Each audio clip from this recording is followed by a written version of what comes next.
नमस्कार, आप देख रहे हैं आवाज इंडिया, देश की भरोसेमंद आवाज। मैं हूं पिंकी। खबरों का सिलसिला शुरू करने से पहले आइए नजर डालते हैं आज की हेडलाइंस पर। मन की बात में मोदी का संदेश, बदलता कश्मीर, यूपीएससी युवाओं के लिए नई राह। राहुल गांधी की नागरिकता को चुनौती, हाई कोर्ट ने दिया बड़ा आदेश। लखनऊ में होगा भव्य सनातन संघ सम्मेलन, सीएम योगी आदित्यनाथ होंगे शामिल।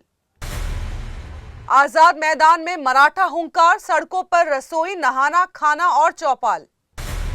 ट्रंप टैरिफ पर बड़ा फैसला, लौटाने पड़ सकते हैं सैकड़ों अरब डॉलर। अब खबरें विस्तार से।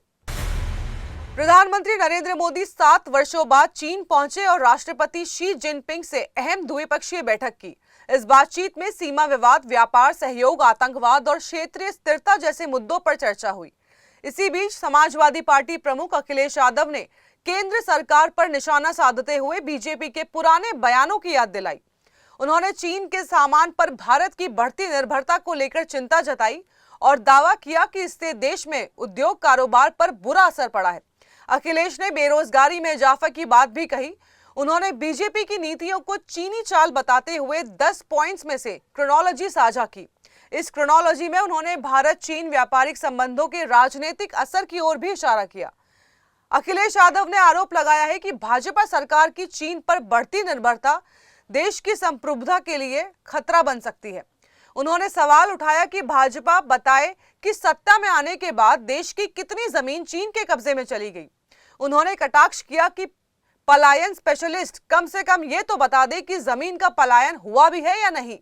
अखिलेश ने यह भी कहा कि जनता जानती है कि जमीन चलकर कहीं नहीं जाती, इसे कोई हड़पता है।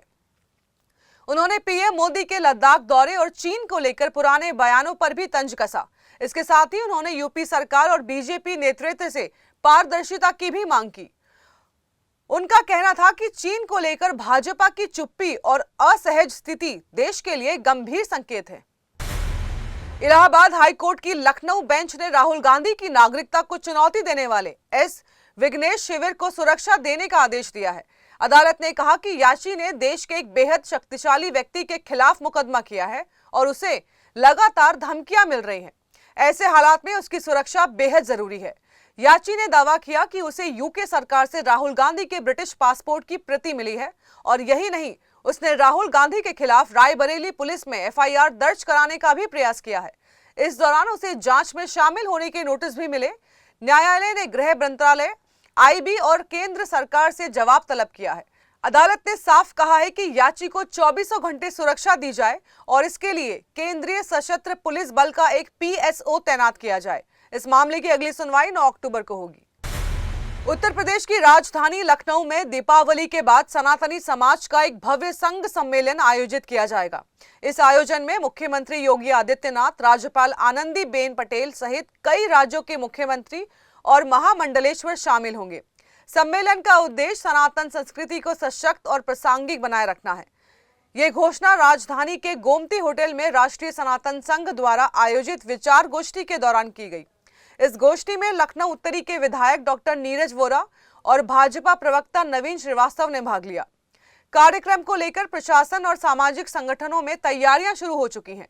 विधायक डॉक्टर नीरज वोरा ने गोष्ठी में कहा कि वर्तमान में सनातन संस्कृति को कमजोर करने के प्रयास हो रहे हैं और इसके लिए कहीं ना कहीं हम स्वयं जिम्मेदार हैं। उन्होंने बच्चों को सनातन मूल्यों से जोड़ने पर भी बल दिया और कहा कि अब समय आ गया है जब हमें ट्विंकल ट्विंकल के बजाय शिवाजी और राणा प्रताप की गाथाएं सुननी चाहिए। उनका मानना है कि अगर हर बच्चे में सनातन के गुण भर दिए जाएं तो संस्कृति को बचाना आसान हो जाएगा। सम्मेलन के माध्यम से समाज को जागरूक करने और सांस्कृतिक एकता को बढ़ावा देने का प्रयास किया जाएगा। यह आयोजन सनातन परंपराओं के पुनर्जागरण की दिशा में एक अहम कदम माना जा रहा है। मुंबई का ऐतिहासिक आजाद मैदान इन दिनों किसी रणभूमि से कम नहीं दिख रहा। मराठा आरक्षण की मांग को लेकर मनोज जरांगे के अनशन के दूसरे दिन आंदोलन विस्फोट रूप में ले चुका है। हजारों प्रदर्शनकारी मैदान में उमड़े और पूरे दक्षिण मुंबई को ही अपना डेरा बना लिया। सड़कें जाम, ट्रैफिक ठप और हर तरफ आंदोलन का शोर। प्रदर्शनकारियों ने सड़कों पर ही अपना ठिकाना बना लिया। कहीं बड़े बड़े टैंकरों और फव्वारों से लोग खुलेआम नहा रहे थे तो कहीं महिलाएं और कार्यकर्ता सड़क पर ही खाना बना रहे थे। रात भर खिचड़ी बांटी गई। सुबह से बीएमसी और आयोजकों की ओर से खानों के पैकेट वितरित किए गए। भीड़ में शामिल लोग साफ कह रहे हैं कि जब तक मराठा समाज को आरक्षण नहीं मिलेगा, मैदान नहीं छोड़ेंगे। आजाद मैदान के बाहर भगवा पटका बांधे युवा लगातार नारेबाजी कर रहे हैं। हलगी की थाप पर नाचते गाते लोग आंदोलन को सांस्कृतिक रंग दे रहे हैं। कुछ जत्थे गेटवे ऑफ इंडिया और जहांगीर आर्ट गैलरी तक भी पहुंचकर प्रदर्शन कर चुके हैं। हर जगह सिर्फ एक ही आवाज गूंज रही है, आरक्षण दो, हक दो। इस आंदोलन ने पूरे दक्षिण मुंबई को हिला दिया है। सीएसएमटी और बीएमसी मुख्यालय के बाहर ट्रैफिक पूरी तरह से रुक गया है। पुलिस के मुताबिक शुक्रवार को 35,000 से ज्यादा प्रदर्शनकारी पहुंचे, जिनमें से 30,000 ने रात आजाद मैदान में ही गुजारी। हजारों वाहन सड़कों पर ही खड़े हैं। नवी मुंबई से लेकर मराठवाड़ा तक 8 जिलों से आए लोग यहां एकजुट हुए हैं। भीड़ का आकार और बढ़ रहा है और इसके साथ ही सरकार की मुश्किलें भी। प्रदर्शनकारियों का साफ कहना है कि जरांगे का अनशन आरक्षण मिलने तक जारी रहेगा और मैदान से किसी भी कीमत पर पीछे हटने का सवाल है ही नहीं। मुंबई के दिल में खड़ा ये आंदोलन अब सिर्फ सड़क का नहीं, बल्कि महाराष्ट्र की सत्ता का सबसे बड़ा इम्तिहान बन चुका है।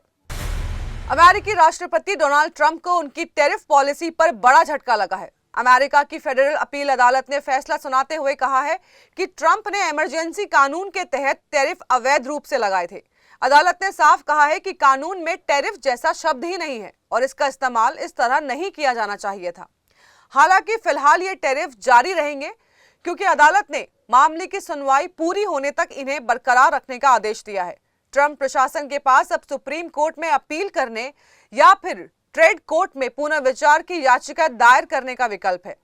लेकिन अगर अंतिम फैसला उनके खिलाफ गया तो न सिर्फ उनके सारे ट्रेड एग्रीमेंट उलट जाएंगे, बल्कि जितना टैरिफ वसूला गया है वो सब लौटाना पड़ेगा। यह रकम सैकड़ों अरब डॉलर भी हो सकती है और इससे वैश्विक व्यापार पर बड़ा असर पड़ना तय है। वक्त हो चला है एक छोटे से ब्रेक का।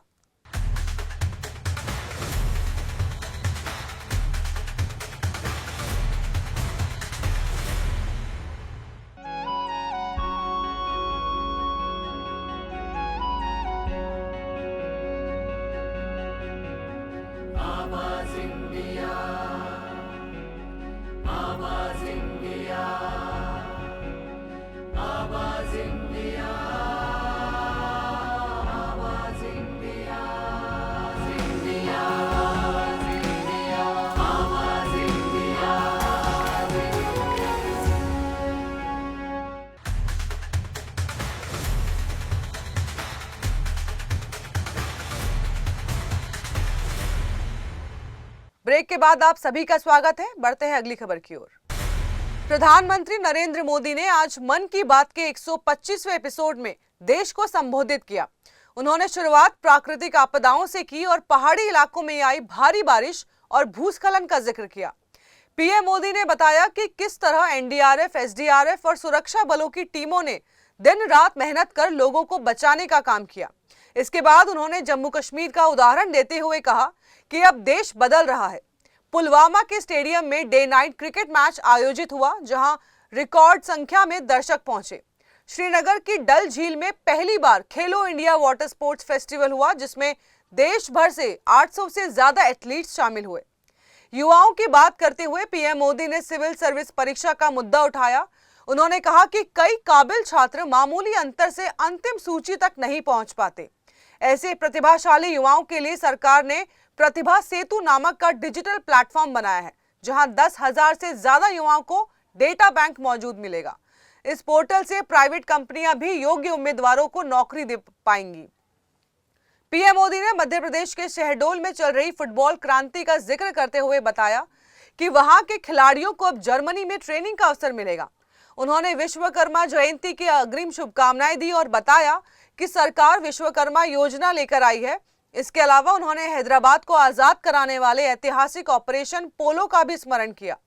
मोदी का यह संबोधन आकाशवाणी, दूरदर्शन और सोशल मीडिया प्लेटफॉर्म्स पर लाइव प्रसारित हुआ। पंजाब 1988 के बाद सबसे भीषण बाढ़ की चपेट में है। 3 लाख एकड़ में खड़ी फसलें पूरी तरह बर्बाद हो चुकी हैं। 1000 से ज्यादा गांव पानी में डूब गए हैं। अब तक 11,000 से ज्यादा लोगों को बचाया गया है और करीब 5,000 को सुरक्षित स्थानों पर पहुंचाया गया है। सेना, एयरफोर्स, बीएसएफ, एनडीआरएफ और पुलिस, पंजाब पुलिस राहत कार्यों में लगी है। पंजाब में आसमान से बर्फी आफत ने गांव-गांव पे तबाही मचा दी है। गुरदासपुर, कपूरथला, फिरोजपुर, पठानकोट और होशियारपुर जैसे जिले सबसे ज्यादा प्रभावित हैं। अकेले गुरदासपुर में 323 गांव जलमग्न हो गए। यहां 2500 से ज्यादा लोगों को निकाला गया है और करीब 4800 लोगों को सुरक्षित बचाया गया है। राज्य सरकार के आंकड़े बताते हैं कि अब तक 1018 गांव पानी में डूब चुके हैं। 3 लाख एकड़ कृषि भूमि पूरी तरीके से बर्बाद हो गई है। केवल फाजिल्का जिले में ही 41,000 एकड़ खेत बाढ़ में डूब गए। बरनाला, फिरोजपुर और कपूरथला में 3 लोगों की जान जा चुकी है। बरनाला में छत गिरने से लखविंदर सिंह की मौत हो गई, जो परिवार के इकलौते कमाने वाले सदस्य थे। उनकी पत्नी और 2 बेटियां घायल हैं। फिलहाल 77 राहत शिविर चल रहे हैं, जिनमें करीब 4,700 लोगों को ठहराया गया है। सबसे ज्यादा 3,450 लोग फिरोजपुर के कैंपों में रह रहे हैं। जल संसाधन मंत्री बरिंदर कुमार गोयल का कहना है कि इस बाढ़ के लिए केंद्र जिम्मेदार है। उनका आरोप है कि भाखड़ा व्यास प्रबंधन बोर्ड अगर जून में समय पर पानी छोड़ देता तो पंजाब में ये तबाही टल सकती थी।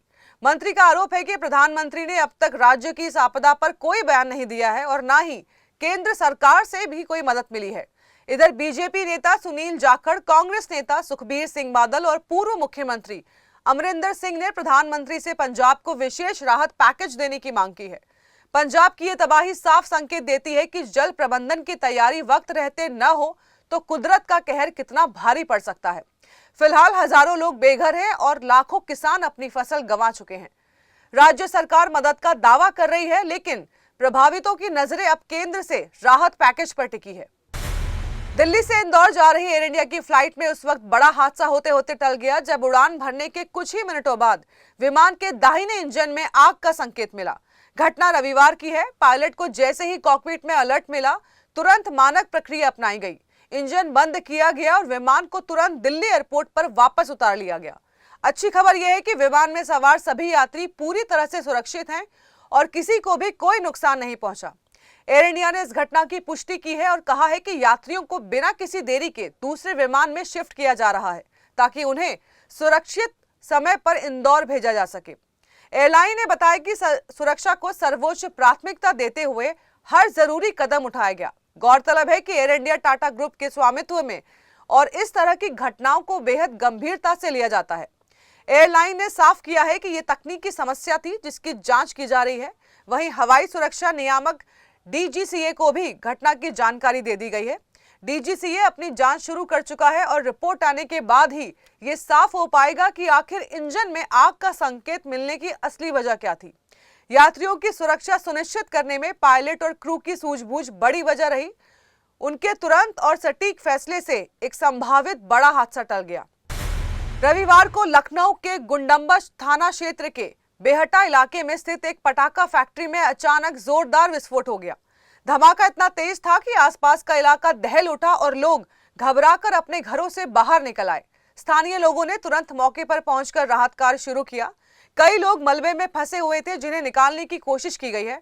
सूचना मिलते ही पुलिस, एम्बुलेंस और एसडीआरएफ की टीमें मौके पर पहुंची और राहत कार्य बचाव शुरू किया। हादसे में करीब 7 लोगों के मरने की आशंका है, जबकि 5 लोग गंभीर रूप से घायल हैं। घायलों को तुरंत अस्पताल भेजा गया है। घटनास्थल पर अभी भी राहत कार्य जारी है और इलाके में दहशत का माहौल बना हुआ है। दिल्ली प्रीमियर लीग 2025 के एलिमिनेटर मुकाबले में वेस्ट दिल्ली लायंस के कप्तान नीतीश राणा और दिग्वेश राठी के बीच तनावपूर्ण झगड़ा देखने को मिला। इस घटना के चलते 5 खिलाड़ियों पर जुर्माना भी लगाया गया। विवाद के बाद नीतीश राणा ने पहली बार अपनी चुप्पी तोड़ी और साफ कहा कि अगर कोई उन्हें गाली देगा या उकसाएगा तो वो पीछे हटने वालों में से नहीं है। उन्होंने कहा कि वो भी टीम के लिए जीत की सोच रखते हैं, लेकिन क्रिकेट का सम्मान जरूरी है। राणा ने यह भी कहा है कि झगड़े की शुरुआत किसने की इसका खुलासा नहीं करेंगे, क्योंकि सफाई देना उन्हें सही नहीं लगता। नीतीश ने माना है कि यहाँ किसी को सही या गलत नहीं ठहराया जा सकता, लेकिन उकसाने पर जवाब देना उनकी फितरत है। उन्होंने कहा कि दिल्ली में पले बड़े होने की वजह से उनका खून गर्म है और उन्हें झुकना पसंद नहीं है। अपने माता पिता की सीख का जिक्र करते हुए उन्होंने कहा कि अन्याय के खिलाफ आवाज उठाना उनका सिद्धांत है। राणा ने यह भी कहा कि उन्होंने कई झगड़े झेले हैं पर कभी शुरुआत नहीं की। उनका मानना है कि खेल की भावना बनाए रखना जरूरी है, लेकिन सम्मान भी दो तरफा होना चाहिए। यह विवाद खेल से ज्यादा खिलाड़ियों की मानसिकता और बर्ताव को उजागर करता है। प्रधानमंत्री नरेंद्र मोदी 7 साल बाद चीन पहुंचे और राष्ट्रपति शी जिनपिंग के साथ उनकी 50 मिनट लंबी द्विपक्षीय बैठक हुई। इस अहम मुलाकात में पीएम मोदी ने कहा कि सीएम पर सैनिकों की वापसी के बाद शांति और स्थिरता का माहौल बना है। उन्होंने कैलाश मानसरोवर यात्रा और भारत चीन के बीच सीधी उड़ानों की बहाली का भी जिक्र किया। मोदी ने साफ किया है कि सहयोग बढ़ने से न केवल भारत और चीन बल्कि 2.8 अरब लोगों को फायदा होगा और ये पूरी मानवता के लिए कल्याणकारी साबित होगा। वहीं राष्ट्रपति शी जिनपिंग ने भी गर्मजोशी दिखाते हुए कहा कि ड्रैगन और हाथी को साथ आना ही चाहिए। उन्होंने भारत और चीन को दुनिया की 2 सबसे पुरानी सभ्यताएं और ग्लोबल साउथ की अहम ताकत बताया है। जिनपिंग ने कहा है कि ये दोनों देशों की जिम्मेदारी है कि वे अच्छे पड़ोसी और भरोसेमंद साझेदार बने और एशिया के साथ साथ पूरी दुनिया में शांति और समृद्धि को आगे बढ़ाएं। आपको याद दिला दें कि ये दौरा बेहद खास है क्योंकि जून 2020 की गलवान झड़प के बाद मोदी पहली बार चीन पहुंचे हैं। तब से रिश्तों में तनाव बना हुआ था, लेकिन अब इस मुलाकात को रिश्ते में नई शुरुआत के तौर पर देखा जा रहा है। मोदी यहां तियानजिन शहर में होने वाली शंघाई सहयोग संगठन की ऐतिहासिक समिति में हिस्सा लेंगे। इसमें 20 से ज्यादा देश शामिल हो रहे हैं। रूस के राष्ट्रपति व्लादिमीर पुतिन से भी मोदी की मुलाकात सोमवार को तय है। ऐसे में इस दौरे को भारत चीन ही नहीं बल्कि एशिया की राजनीतिक और वैश्विक समीकरणों के लिहाज से बेहद अहम माना जा रहा है। टीवी अभिनेत्री और कॉमेडियन प्रिया मराठे का आज मुंबई में निधन हो गया। 38 वर्षीय प्रिया पिछले 1 साल से कैंसर से पीड़ित थी। मराठी धारावाहिक या सुखनैया और 4 दिवस सासूचे से उन्होंने अपने अभिनय करियर की शुरुआत की थी। प्रिया ने पवित्र रिश्ता में वर्षा सतीश की भूमिका से खास पहचान बनाई। इसके अलावा वे बड़े अच्छे लगते में ज्योति मल्होत्रा के किरदार में भी नजर आई थी। प्रिया मराठे ने हिंदी और मराठी टेलीविजन के कई लोकप्रिय शो में काम किया था। उनके प्रमुख धारावाहिकों में तू दशम में, भागे रे मन, जयस्तुते और भारत का वीर पुत्र महाराणा प्रताप शामिल है। उन्होंने 2008 में हिंदी फिल्म हमने जीना सीख लिया में भी अभिनय किया था। साथ ही गोविंद नेहलानी की मराठी फिल्म ती आणि इतार में वे सुबोध भावे, सोनाली कुलकर्णी और अमृता सुभाष जैसे कलाकारों के साथ नजर आई थी। प्रिया की अदाकारी और ऊर्जा को उनके फैंस हमेशा याद रखेंगे। उनके असमय निधन से टीवी इंडस्ट्री में शोक की लहर है। तो फिलहाल के लिए देश और दुनिया की बड़ी खबरों में इतना ही। जुड़े रहिए आवाज इंडिया के साथ, जल्द होगी फिर मुलाकात। तब तक के लिए नमस्कार।